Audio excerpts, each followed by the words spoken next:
আমার বাবাকে আজকে সোমবার। Har Har Mahadev. Good morning everyone. Good morning everyone. আর ঠান্ডা কাকে বলে দেখে যা। ওই সকালবেলা কাল থেকে কুমার যা বলছিল ঠান্ডা দিয়েছে যে মানে বিগত কয়েক বছরে এরকম ঠান্ডা পড়েনি। আর কালকের ঠান্ডাটা মানে এক্সট্রিম ছিল, মানে সবথেকে কুলেস্ট ডে ছিল কালকে। মানে আমরা যেখানে পিকনিক করতে গিয়েছিলাম সেখান থেকে মুখ দিয়ে না ধোঁয়া বেরোচ্ছে, মানে এত ঠান্ডা। আর কালকের পিকনিকটা মানে ফাটাফাটি হয়েছে। আমি বলছিলাম যে আজকের পিকনিকটা ইতিহাসে পাতায় লেখা থাকবে না। আমি খুব একটা ক্যাপচার করতে পারিনি। মানে যেখানটা আমরা করছিলাম পিকনিক স্পটটা চতুর্দিকে আরো অনেক মানে লোকের বুক ছিল। তো এবার চতুর্দিকেই না গান বাজছে, প্লাস আমাদেরও বক্স বাজছে। তো এত জোরে জোরে আওয়াজ, মানে আমাদের কথা তো কেউ শুনতেই পাবে না, ছেড়ে দাও।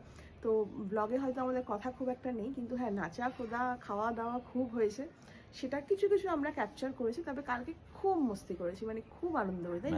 যত মনের মানে যা কিছু ইয়ে ছিল সব প্রচুর খেয়েছি, প্রচুর খেয়েছি। পকোড়া তো মানে আনলিমিটেড। তারপরে কি বলে লাস্টে যখন মাংস খাচ্ছি, মাটনও দুবার করে নিয়ে নিয়েছি। কালকের রান্নাগুলো এত ভালো হয়েছে।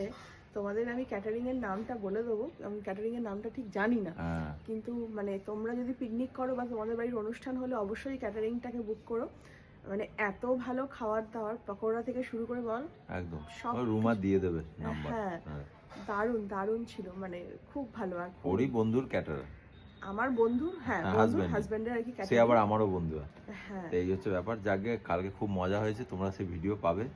আর এত ঠান্ডা পড়েছে, মানে কালকে ও আর আমি পুরো কেঁপে গেছি গাড়িতে আস্তে আস্তে, পুরো কেঁপে গেছি। এখন এদিকে দিয়েছি পুরো শিশিরে পুরো ভিজা, একদম পুরো ভিজে গেছে একদম। আর তারপর বলো বাড়িতে এসে, হ্যাঁ বাবা বাড়িতে এসে আমরা শুধু জামা প্যান্ট চেঞ্জ করে একটু বসে 8:30টায় কালকে আমরা ঘুমিয়ে পড়েছি। কালকে 8:30টায় শুয়ে পড়েছি, মানে আর আমি তো 9টা 9:30 শুয়ে পড়ি, কিন্তু ও 8:30 শুয়েছে, এটা আবার রেকর্ড। আরে কালকে এত নাচা কোদা হয়েছে, পাগুলো এত ব্যথা করছে, পাগুলো ফেলতে পারছি না, মনে হচ্ছে গরম জলে ডুবিয়ে রেখে দিই। কালকের দিনটা আমাদের খুব ভালোই কাটলো, খুব মজা করেছি, খুব মজা।